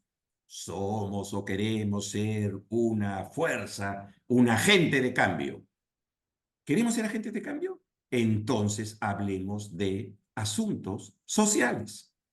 Aquellos que agobian a esa sociedad dentro de la cual están mis consumidores, mis clientes, mis proveedores. Queremos ejercer un liderazgo que sea admirado, querido, entendido. Hablemos de temas políticos.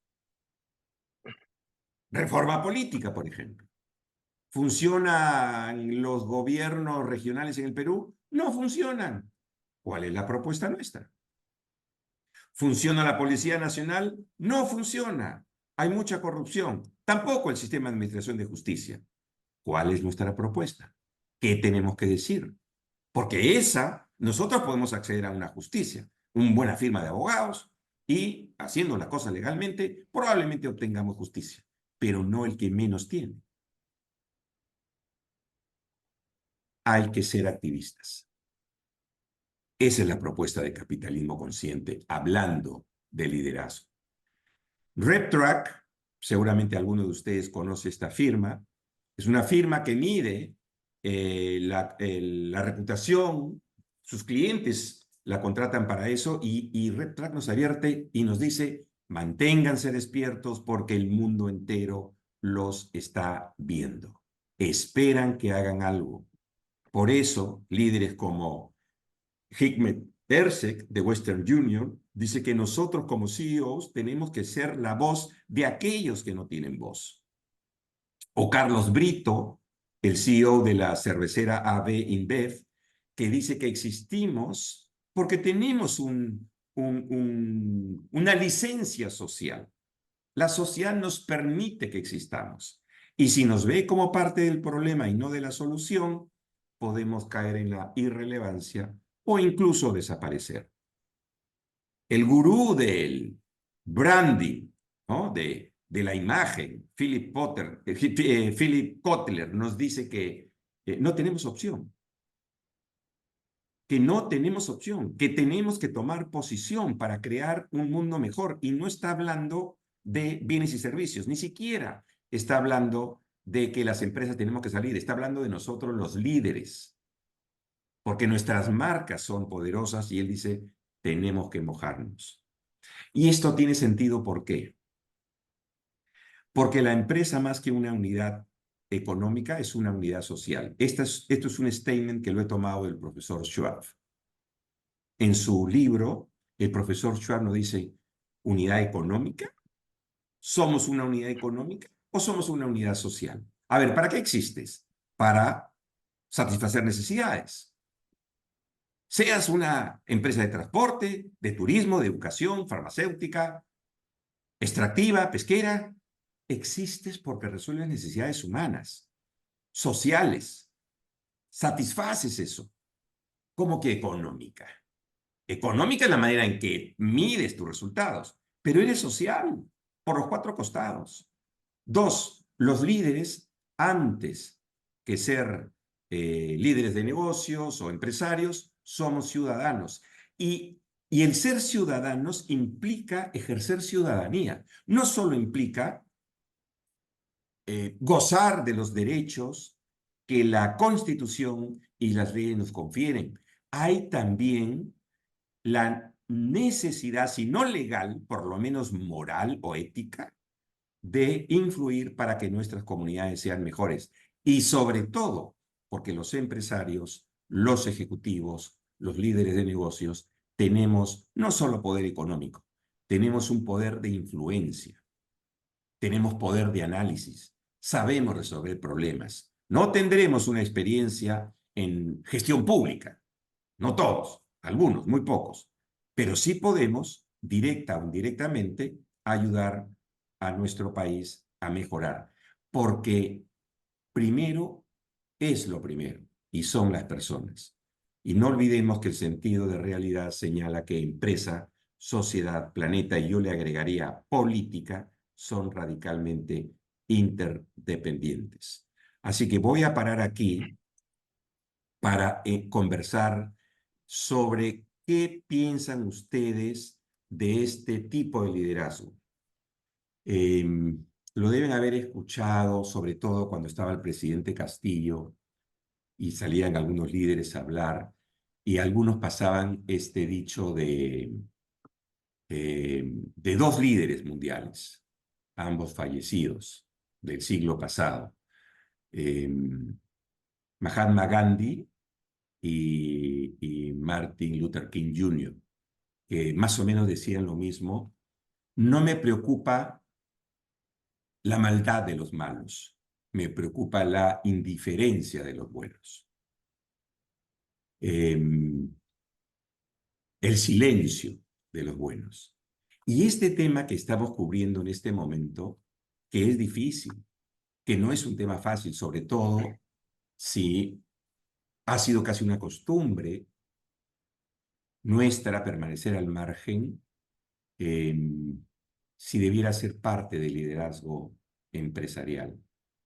Porque claro, nuestra principal función es invertir, generar bienes y servicios de calidad, resolver necesidades humanas, como consecuencia ser rentables, seguir reinvirtiendo. Pero no estamos en Islandia, no estamos en Noruega, no estamos en Alemania, ni en el Reino Unido, ni en el Canadá. Estamos en el Perú, un país donde la justicia no funciona. La justicia, el Poder Judicial, debía ser el último bastión, el último recurso moral al que va y acude un ciudadano vejado en sus derechos. Pero es el peor. Ese es el Perú. Tú te acercas estás en Londres, en el Reino Unido, te acercas a un policía y sientes confianza, te sientes protegido. Ni siquiera digo Estados Unidos porque allá son medio bravos. Pero te acercas acá, tú te acorres del policía. No generalizo, ¿eh? Hay gente muy buena, hay políticos buenos, creo que no son la mayoría, hay gente en el sector público extraordinaria, sacrificada, pero la generalidad es que por N razones el deterioro moral del país es bien alto.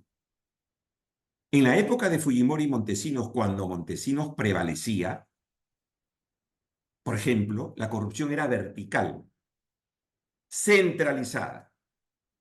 Toledo, en 1992, hace este tema de la regionalización, descentraliza. Muy mal. No dijimos nada. García viene después, García II, no corrige las cosas, y hoy esa corrupción central, vertical, se hace ahora horizontal. 85-90% de las autoridades regionales y municipales tienen acusaciones por corrupción. ¿Cómo prospera un país así? 40 partidos políticos. ¿Cómo prosperamos así? Si nosotros decimos, este no es mi rollo porque yo soy empresario, probablemente vamos a cometer un error. Porque, y aquí va y con esto paro para abrir la discusión, porque en el fondo no somos tan privados. Somos empresarios, somos del sector privado, pero no somos tan privados. Dos datos. Uno, de cada $100 o 100 soles que vendemos, 18 es del Estado.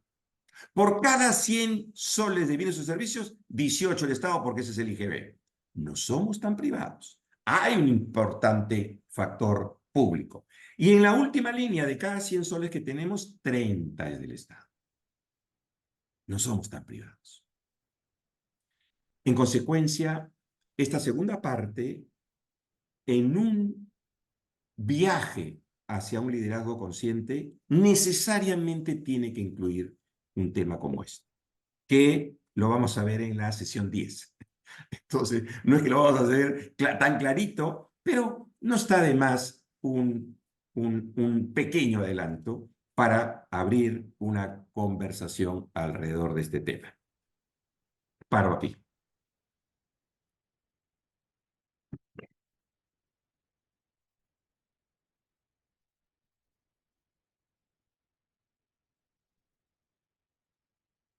Qué silencio, qué introspección. Entonces voy a provocar. ¿Alguien se imagina una empresa en el Perú que tenga 10% del mercado? ¿Es poco o es mucho? Muchísimo. Tener 10% del mercado. Es mucho. ¡Es Depende del mucho! sector. ¡Enorme! A ver, vamos a echar algunos ejemplos. Las cementeras. Las cementeras, por la naturaleza de su actividad, son bien regionales. Tú no encuentras cemento Yura, que se produce en el sur, en Tumbes, ¿no? Encuentras cemento Pacasmayo. No encuentras en la sierra cemento Pacasmayo, porque ahí está cemento Lima o UNACEM. Entonces, en esas regiones, la presencia empresarial de esta industria es importantísima. Es casi un monopolio. Ejemplo 2. Las telcos. Los bancos. Los bancos. Las utilities. ¿Cuántos clientes tiene Yape? ¿12 millones? ¿Cuántos peruanos somos? Más. 33 y pico. ¿Cuántos votamos? ¿25 millones somos ciudadanos? ¿Más de 18? El 50% de ciudadanos son yaperos. Ese CEO, en general, los CEOs, no solamente hablo de los bancos, de las cementeras, de las industrias, de las telcos, de las eléctricas, las distribuidoras, todos los millones de clientes que tenemos en esa sociedad que sufren por lo mal que funciona, ¿no esperarían que digamos algo? No digo que sea fácil, pero es un tema como para reflexionar. El presidente Trump, el expresidente Donald Trump, renegó contra el calentamiento global y dijo que no era verdad. Y sale del Club de París. Cuando entra Biden, entran de nuevo. Pero, ¿cómo? ¿Y qué hicieron los líderes empresariales? ¿Qué hicieron? Presidente, está usted equivocado. ¿Cómo que no hay calentamiento global? Y todos estos cientos de miles de investigaciones científicas que lo demuestran, comienza a crear muros, impide la inmigración. Y salen los líderes empresariales y le dicen, a ver, ¿qué parte no te queda clara? Que somos un país de inmigrantes. Somos una gran nación por los inmigrantes. ¿Cómo vas a impedir la inmigración? Mejora tus temas, tus controles y tu política exterior. Pero no es la solución crear un muro o impedir que los musulmanes vengan a los Estados Unidos. Otra cosa, no LGTB en el ejército. ¿What? ¿Cuántos habrán LGTB en tu gobierno? O sea, ese tipo de cosas que estoy señalando algunos ejemplos que probablemente no son los más graves, pero el líder empresarial se pone de pie y le renuncia a sus comités asesores. El presidente de Merck le renuncia públicamente. Y si no eres tan grande, te juntas y haces un tweet, pero sientas posición pública. Porque tus clientes es lo que esperan, ya lo dijo Edelman. ¿Qué cosa quieren? Que los CEOs sentemos posición pública y visible sobre las cosas que afectan a la sociedad. En el Perú estamos bien lejos de eso. Y es un tema como para que reflexionemos. Capitalismo consciente, ¿incluye eso? ¿Debería? ¿Podríamos ser un líder consciente si ese poder que tenemos en ese sentido dormido no lo despertamos en favor de una sociedad que incluya a nuestros consumidores? Este es un tema como para reflexionar, pero se nos está acabando el tiempo, entonces yo no sé si alguien quisiera hacer algún comentario, alguna reflexión, alguna crítica o decir eso es muy utópico, eso no se va a poder hacer nunca. Yo quisiera participar simplemente desde mi perspectiva. Me parece que lo que se plantea es el deber ser, ¿no? Es lo que debe ser. Y todos vivimos dentro de esta sociedad y somos conscientes de todos los problemas que se han mencionado y que son ciertos. Pero tenemos limitaciones internas, ¿no? Se ha citado muchas empresas y tal vez aquellos que son los dueños de la empresa tienen de repente un poco más de libertad, ¿no? Pero cuando somos corporativos tenemos digamos, pronunciarse en política, por ejemplo, está vetado. Y lo digo con toda transparencia, porque escuchando, digo, claro, yo mañana salgo a decir que tal ministro ha hecho esto y no debería hacerlo, y seguramente no duro mucho en mi puesto. Entonces yo quisiera un poco enfocarnos en eso y cómo podemos romper esas barreras, ¿no? Romper esas barreras que evidentemente yo, por ejemplo, le digo, yo tengo años luchando el tema de las energías renovables, los que me conocen, porque hay una oposición tremenda en el Perú y no solamente, o sea, ustedes van a leer artículos en el periódico de gente que hace apología a las fósiles, pero de una manera que básicamente te dicen que hacer energías renovables es una traición a la patria. Y se lo puedo citar el artículo. Entonces, en esa lucha me he identificado y me he movido durante años. Pero salir de ahí para irme a temas que son importantes y que como peruano me duelen, creo que hay un paso, ¿no? ¿Cómo hacemos para dar ese paso? Esa es una muy buena pregunta, Juan. Los ejemplos que yo he dado en los Estados Unidos son todas corporaciones. Y eso, si bien es verdad, es más, o termina siendo una muy buena excusa. Naturalmente, el gerente general que responde a un directorio, el directorio le va a decir, oh, no, de eso no me hablas, en eso no te metes. Ya ni siquiera te hablo del accionista, el directorio. ¿Por qué? En su risk assessment dice, uy, nos vamos a meter en un problema, van a tomar represalias contra nosotros, etcétera, etcétera. Quizás algo que no se ha advertido es cómo te va a querer más tu gente, tus empleados, tus clientes, tus proveedores, la comunidad en la que operas. Y hay que llevar a la práctica esto que se conoce como liderazgo bidireccional. No esperemos que la cosa sea top-down, ¿no es cierto? Sino que también sea en el otro sentido. Y podemos plantear situaciones como, ¿qué pasaría si? Analizar.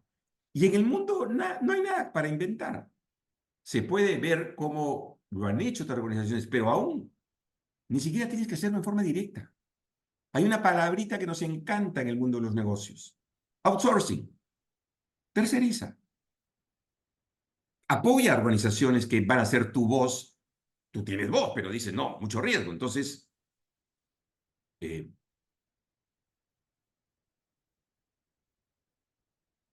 a ver, siempre es muy feo usar ejemplos personales, pero dada esto, déjame usar un ejemplo que probablemente no es el mejor, pero es un ejemplo propio. En mi vida pasada yo he trabajado en un par de firmas. Primero Arthur Andersen, que se cayó por el problema de Enron en Houston, en los Estados Unidos, y luego EY, pero era la misma firma. Y yo llegué a ser el presidente de la firma. Y entonces había un tema, estoy hablando hace 15 o 18 años, es un montón de tiempo, porque hace 10 años que estoy retirado. 11, casi 11. Y entonces, no, 10. Y entonces, esto empezó muchos años antes que me retire. Y entonces había un problema serio. Todavía no había explotado la Bajato, Club de la Construcción, nada. Pero hay un problema serio de integridad empresarial en el Perú. Mal uso del poder. Se confabulaba el mal poder político con el mal poder económico. Y entonces, yo estaba en algunas organizaciones, lo que hoy es Perú Sostenible, antes se llamaba Perú 21, Perú 2021, así se llamaba, o en IPAE, y en ambos estaban los directorios, entonces constituimos unos equipos, comités, donde habían CEOs, el CEO de Ferreycorp, de Hochschild, eran comités. Dijimos, oye, tenemos que encarar esta vaina. Y es difícil. Y comenzó a llegar mensajes. Y yo presidía una firma muy importante. 8 de los 10 principales grupos económicos del Perú lo teníamos nosotros. No era fácil. Podías perder clientes, podías pisar callos. Y seguramente si iba a Nueva York, donde estaban las Américas, a pedir permiso, me venían a decir, ni loco. Pero tú, depende pues. Si tú crees que eso es lo correcto, si te sale de las entrañas, tienes que hacer lo correcto, no lo que sea fácil, ni lo que tenga mucho riesgo. Y entonces comenzamos a hacer esto y luego un buen día llega un mensaje. Oye, lo mejor es que no sigas, está siendo incómodo. Llegaron mensajes. Mira, para hacer la historia larga corta, jamás perdimos un cliente por eso. Nunca. De hecho, fuimos más respetados. Y era solamente de integridad empresarial, de sistemas anticorrupción, de compliance. No es que era de temas políticos. No era tampoco fácil. Pero, de hecho, en nuestro propio gremio teníamos el IPAI, y yo me acuerdo mucho, me hicieron presidente de IPAI, entonces convoqué a los socios de las firmas. Entonces, le dije, vamos ahora a votar. Yo soy el presidente, pero yo necesito un mandato de ustedes. Votemos. Por supuesto, el socio de EY que representaba a EY votó primero. Votó a favor, por supuesto, de darme el mandato. Y luego todos quedaron liderados. Y llevamos una voz. Y logramos algunas cositas. Pero no era cómodo, era difícil. Eso podría, por lo menos, intentar hacerse. Al final, la experiencia que hemos tenido es que termina siendo más querido. Porque eres empático con necesidades que son reales. Y al final termina siendo la voz de los que no tienen voz. Y eso el mercado lo aprecia. Es un tema como para pensarlo, como para reflexionar, no tenemos que llegar a ninguna conclusión, pero ustedes durante el programa van a ver cómo... Y con eso termino, ya para no ser usted la larga corta. Yo les quiero contar algo personal. Antes de que yo me retirara, comencé a viajar e investigar, estudiar movimientos. Sistema B, capitalismo consciente, la iniciativa de Hablo Compartido, iba a Estados Unidos. Ahí conocí a Thomas. Creo que fue en Chicago, hace ya, no sé, no me acuerdo qué año, quizás como 10. ¿Saben por qué me animé por capitalismo consciente? Porque de todos los movimientos que investigué y estudié, capitalismo consciente tiene algo que lo diferencia. Es el ser antes que el hacer. Ser antes que hacer.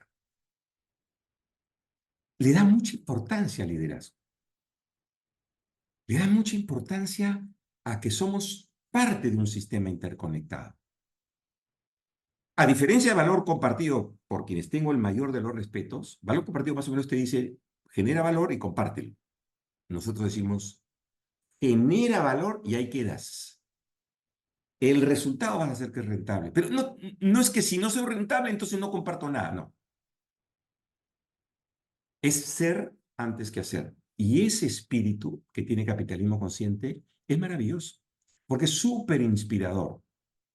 Bien power. Y entonces, hoy día tenemos una comunidad que está creciendo, gente como ustedes que confían en un programa como este, se van a incorporar a una comunidad. La verdad, estamos haciendo un trabajo lindo y somos 4 gatos, no es que seamos una cosa muy grande, pero nos sentimos orgullosos porque sin ser un trabajo fácil, es muy gratificante. Y así que termino con esto. Es maravilloso haber tenido esta clase introductoria. ¿Por dónde está Yul? Ahí está Yul, ahí está el símbolo. Yul nos va a pasar, nos va a fastidiar un poquitín al término de cada sesión porque tenemos que evaluarla. Y hay que ser bien críticos. ¿Qué me gusta? ¿Qué no me gusta? ¿Cómo lo mejoraría? ¿Qué cambios haría? Eso nos ayuda mucho a que el CEO Leadership, Conscious Leadership Journey sea cada vez mejor. Así que yo les va a pasar eso y también le va a pasar los pares.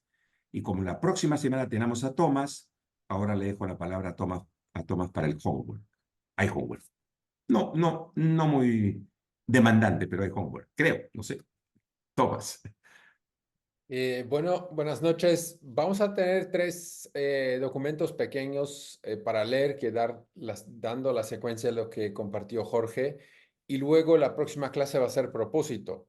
Entonces, quien no conoce al video de Simon Sinek, que lo mire, vamos a compartir. Y también un video más corto que yo creo que tiene 2 minutos de los celulares LG. Una curiosidad, ¿alguien tiene un celular LG? No, quizás una televisión, ¿no? Una pantalla, pero el celular no. Entonces vamos a ver qué pasó con estos celulares. Y la pregunta que queda, ahí van a estar algunas preguntas bajo a este contenido que Jules nos va a compartir dentro del grupo. Pero la pregunta es, si no estamos mañana como empresa, como organización, ¿qué va a pasar con el mundo? Entonces, que miren bien al celular LG la historia y nos preguntemos a nosotros y nuestra organización. ¿Somos parte de este celular o somos parte de otra cadena? ¿Quién se echaría de menos si mañana desaparecemos? Exacto. Está bien. Entonces, Jules lo va a compartir todo por WhatsApp, ¿no, Jules? ¿O por email? Por email. Ok. Por ¿Tienes correo les va a llegar. alguna... Gracias. Sí. ¿Tienes más algún comentario, más alguna notificación para compartir? Si no, podemos terminar. Solamente ya vi que hay algunos se inscribieron al webinar el miércoles. Esperamos a los que también quieran inscribirse, tienen todavía tiempo. Y eso nada más. Les voy a hacer mandar un mensaje como Tomás y Jorge ya lo dijeron. Y la próxima semana nos vemos en el mismo link de ahora. Que Gracias. tengan una hermosa y maravillosa semana. Muchas gracias. Muchas gracias. Muchas gracias. Gracias. Gracias. Cuídense mucho. Chao, chao, chao. Buenas noches. Gracias. Chao. Buenas noches.